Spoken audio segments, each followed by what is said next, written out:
আমরা রিসার্চ বলতে অনেক কিছু বুঝি, কিন্তু সব রিসার্চের উদ্দেশ্য এক নয়। আজকে আমরা জানবো অ্যাপ্লাইড রিসার্চ এবং ফান্ডামেন্টাল রিসার্চের মধ্যে পার্থক্য কী। ধরুন, আপনি একটি নতুন ড্রাগ বানানোর জন্য রিসার্চ শুরু করেছেন।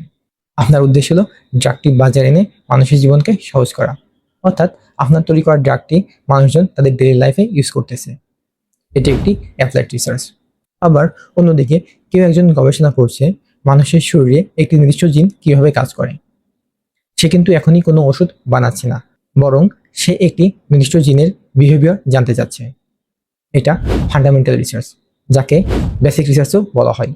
এর উদ্দেশ্য হলো সিম্পলি নো মোর, একটা ন্যাচারাল ফিনোমিননের ডিপার আন্ডারস্ট্যান্ডিং তৈরি করা। অ্যাপ্লাইড রিসার্চ হলো প্র্যাকটিক্যাল, এটি সমস্যার সমাধান খোঁজে, নতুন ড্রাগ, ভ্যাকসিন, প্রযুক্তি অথবা যে কোনো সলিউশন তৈরির জন্য।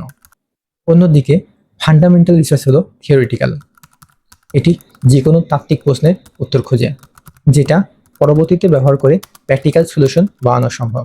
আমরা যদি আরেকটি উদাহরণ দিই, একজন বিজ্ঞানী গবেষণা করছেন কোভিড-19 ভাইরাস মানুষের শরীরে কীভাবে প্রবেশ করে। এটি করতে যেয়ে তিনি একটি প্রোটিনের স্ট্রাকচার বোঝার চেষ্টা করছেন। তাহলে এটা হবে ফান্ডামেন্টাল রিসার্চ। আবার অন্য আরেকজন গবেষক যদি এই প্রোটিনের স্ট্রাকচার অর্থাৎ এই তথ্য ইউজ করে একটি ভ্যাকসিন তৈরি করেন, সেটা হবে একটি অ্যাপ্লাইড রিসার্চ। তাহলে প্রশ্ন আসে, কোনটি বেশি ইম্পর্টেন্ট?